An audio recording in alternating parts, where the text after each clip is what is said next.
Baik, saya akan membahas metode kejedal. Pertama itu pengertian kejedal. Metode kejedal adalah metode analisis kimia yang digunakan untuk menentukan kadar nitrogen dalam senyawa organik dan anorganik.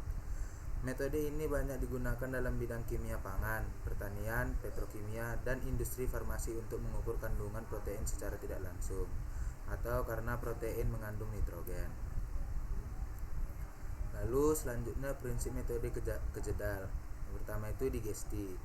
Sampel dipanaskan dengan asam sulfat atau H2SO4 dan katalis atau biasanya selenium atau tembaga untuk mengubah nitrogen organik menjadi ion amonium atau NH4+. Lalu yang kedua, netralisasi dan destilasi.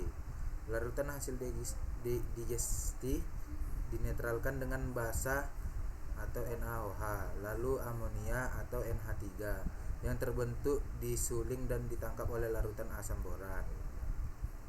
Lalu yang ketiga, titrasi. Amonia yang tertangkap dititrasi dengan asam standar atau biasanya HCl atau H2SO4 untuk menghitung jumlah nitrogen. Lalu kelebihan dari metode kejedal ini, pertama itu akurat untuk pengukuran nitrogen total dalam bahan organik. Lalu selanjutnya banyak digunakan sebagai standar industri atau misalnya dalam pengujian kadar protein makanan. Lalu kekurangan dari metode kejedal ini tidak membedakan jenis nitrogen atau organik versus non-organik. Lalu menggunakan bahan kimia berbahaya dan memerlukan waktu yang lama. Baik. Lalu selanjutnya langkah-langkah cara kerja digesti. Yang pertama itu penimbangan sampel. Timbang sekitar 0,52 gram sampel padat atau sesuai kebutuhan analisis. Masukkan ke dalam labu kejedal. Lalu yang kedua, penambahan reagen. Tambahkan 10 atau sampai 15 ml asam sulfat pekat atau H2SO4. Tambahkan katalis atau biasanya campuran kalium sulfat atau K2SO4 dan tembaga sulfat atau CuSO4 atau selenium.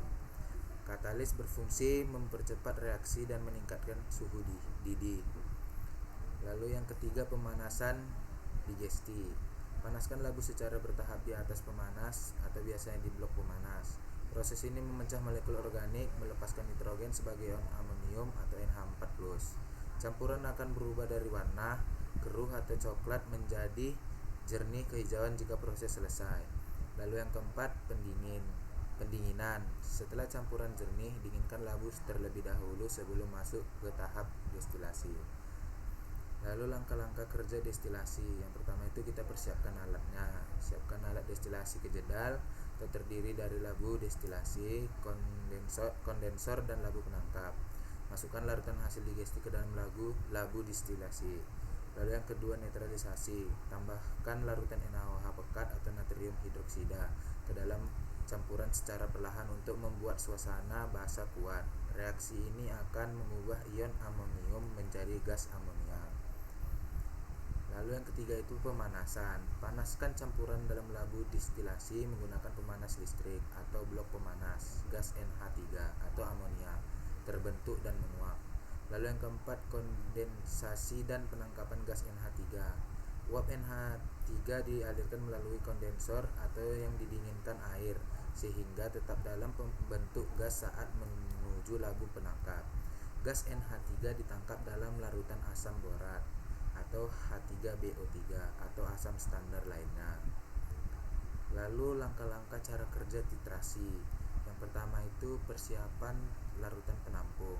NH3 dari proses destilasi ditangkap dalam larutan asam borat atau H3BO3 membentuk larutan yang mengandung ion amonium atau NH4. Lalu yang kedua, penambahan indikator.